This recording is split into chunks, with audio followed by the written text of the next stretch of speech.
नमस्कार। कहानियों के आंगन में आप सभी का तहे दिल से स्वागत है। आज हम सुनेंगे एंटोन चेखव जी की कहानी गिरगिट। नया बरानकोट पहने और हाथ में एक बंडल लिए पुलिस इंस्पेक्टर ओकोमिलोव बाजार से गुजर रहा था। उसके पीछे पीछे लाल बालों वाला एक सिपाही भी चल रहा था, जो जब्त किए गए करौंदों से मुंह तक भरी हुई एक टोकरी लिए हुए था। चारों ओर खामोशी छाई थी।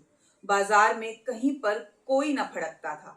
छोटी छोटी दुकानों और शराब घरों के खुले हुए दरवाजे भूखे जबड़ों की तरह मायूसी से मुंह बायक हुए थे। उनके आसपास इक्के दुक्के भिखमंगों तक का कोई पता न था। अचानक ही ओकुमिलोव के कानों में एक तीखी आवाज टकराई। हरामी का पिल्ला काटने की कोशिश करता है। छोकरों, पकड़ लो इस साले को, बचने ना पाए, पकड़ लो। किसी को काट खाना आजकल आसान नहीं। किसी कुत्ते की कै कै करने की आवाज आई। जिस दिशा से वो आवाज आ रही थी, ओकुमिलोव उसी तरफ मुड़ा। उसने देखा कि दुकानदार पिचुगिन के लकड़ी के बाड़े से एक कुत्ता 3 टांगों के बल भाग कर आ रहा है और छींट की कमीज और खुले बटन की बास्केट पहने अपने शरीर को आगे की तरफ झुकाए हुए एक आदमी उसका पीछा कर रहा है। लड़खड़ाते हुए उस आदमी ने कुत्ते की पिछली टांग पकड़ ली। कुत्ता जोर से कै कै कर उठा। गला फाड़ कर उस आदमी ने चिल्लाया, साला बचकर न जाने पाए। ऊँगते हुए चेहरे दुकानों से निकल पड़े और देखते देखते लकड़ी के बाड़े के चारों ओर अच्छी खासी भीड़ जमा हो गई। वो भीड़ मानो अचानक ही जमीन फोड़कर निकल आई हो। सिपाही ने इंस्पेक्टर ओकुमिलोव से कहा, हुजूर, मालूम होता है कोई दंगा खड़ा हो गया है। ओकुमिलोव ने भीड़ की तरफ कदम बढ़ाए। जिस आदमी ने झपट कर कुत्ते की टांग पकड़ी थी, वो अपनी एक उंगली भीड़ को दिखा रहा था। उस उंगली से खून बह रहा था।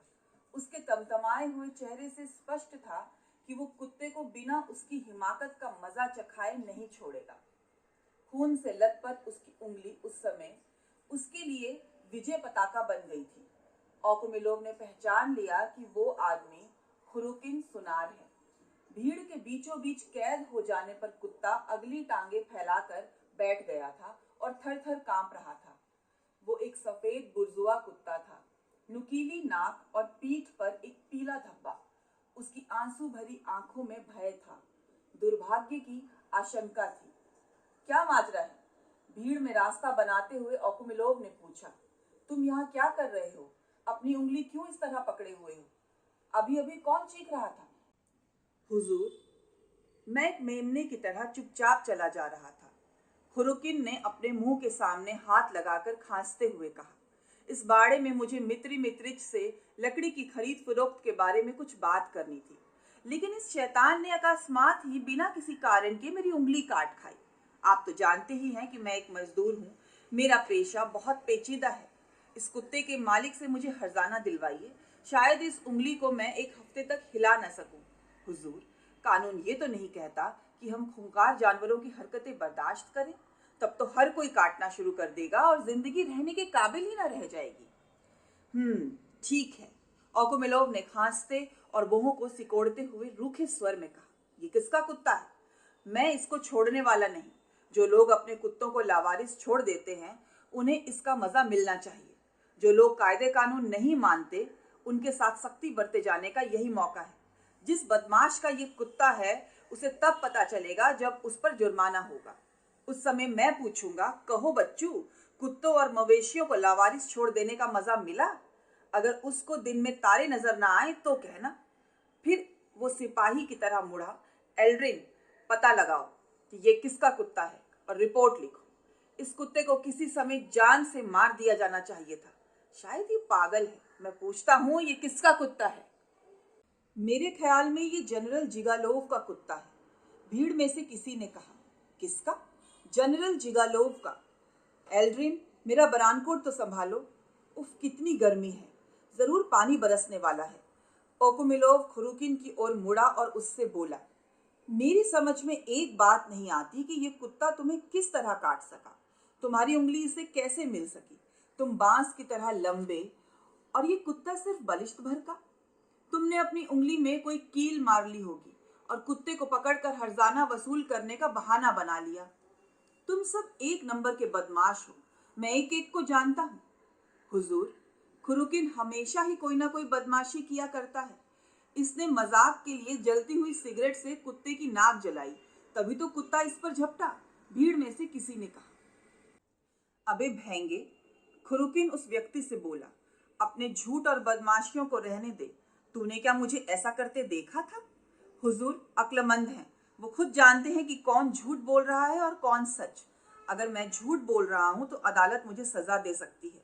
कानून में कहा गया है कि अब सब आदमी बराबर हैं। खुद मेरा भाई भी पुलिस में है।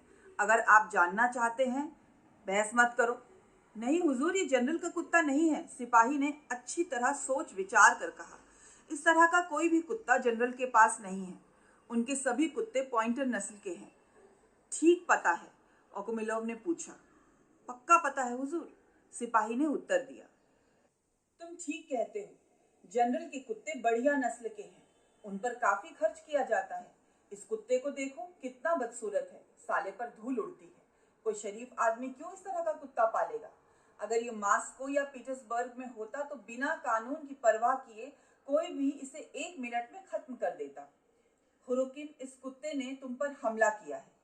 इसे छोड़ना मत और अच्छी तरह सबक सिखाना। यही मौका है। जब शायद ये जनरल का ही कुत्ता है, सिपाही ने सोचते सोचते बोलना शुरू किया। कुछ ठीक समझ में नहीं आता। अभी उस दिन के अहाते में मैंने ऐसा ही कुत्ता देखा था। हाँ, ये जनरल का ही कुत्ता है, भीड़ में से किसी ने कहा। एल्ड्रिन, मुझे बरान कोट पहनाओ। हवा लगने से कंपकपी महसूस हो रही है। इस कुत्ते को जनरल के यहाँ ले जाओ। अगर उनका हो तो कहना कि ये मुझे मिला था, इसीलिए मैंने इसे भिजवाया है। उनके यहाँ कह देना कि इसे गलियों में ना निकलने दिया करें, क्योंकि ये एक शाही कुत्ता है। अगर हर ऐरा गैरा बदतमीज इसकी नाक में सिगरेट खोसने लगेगा तो ये बहुत जल्दी खराब हो जाएगा। कुत्ता एक नाजुक जानवर होता है। फिर ओकोमिलोव खुरुकिन से बोला, ये उंगली क्यों उठाए हुए हो? अपना हाथ नीचे कर, बदतमीज कहीं का। ये सब तेरी गलती है। इसी समय भीड़ में से कुछ लोग सामने से आते हुए एक बूढ़े व्यक्ति को देखकर बोले, लो भाई, जनरल का रसोइया प्रोखर भी मौके में आ पहुंचा। अरे चचा जान, जरा देखना, ये कुत्ता क्या जनरल का है? नहीं, प्रोखर ने उत्तर दिया। लेकिन इससे पहले कि वो आगे कुछ कह पाता, ओकोमिलोव ने उसकी बात काटते हुए कहा, अब ज्यादा तहकीकात करने की जरूरत नहीं है। तय है कि ये एक लावारिस कुत्ता है।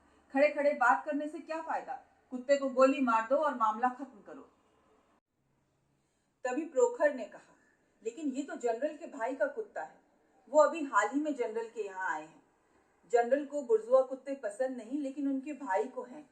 क्या जनरल के भाई व्लादिमीर इवेनिच यहाँ आए हुए हैं? ओकोमिलोव के मुख पर आनंददायी मुस्कान झलक उठी। वाह, मुझे पता भी न चला। यहाँ ठहरेंगे क्या?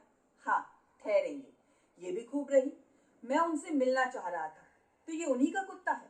बहुत खुशी हुई। इसे उनके पास पहुंचा दो। कितना खूबसूरत पिल्ला है, छोटा सा। और उस कुत्ते को पुचकारते हुए ओकोमिलोव बोला, उस आदमी की उंगली में तूने काट खाया? कहकर वो हंसने लगा। कोई बात नहीं, आ जाओ। कांपने की क्या बात है? ओह, तो हुजूर नाराज हैं? कितना शानदार पिल्ला है, ओकोमिलोव ने कहा। प्रोखर ने कुत्ते को बुलाया और उसे लेकर बाड़े से बाहर चला गया। भीड़ खुरुकिन पर हंसने लगी। ओकोमिलोव ने उसे धमकाते हुए कहा, देखूंगा बेटा तुम्हें, और बरान कोट शरीर के चारों ओर लपेटते हुए अपनी गश्त पर आगे बढ़ गया।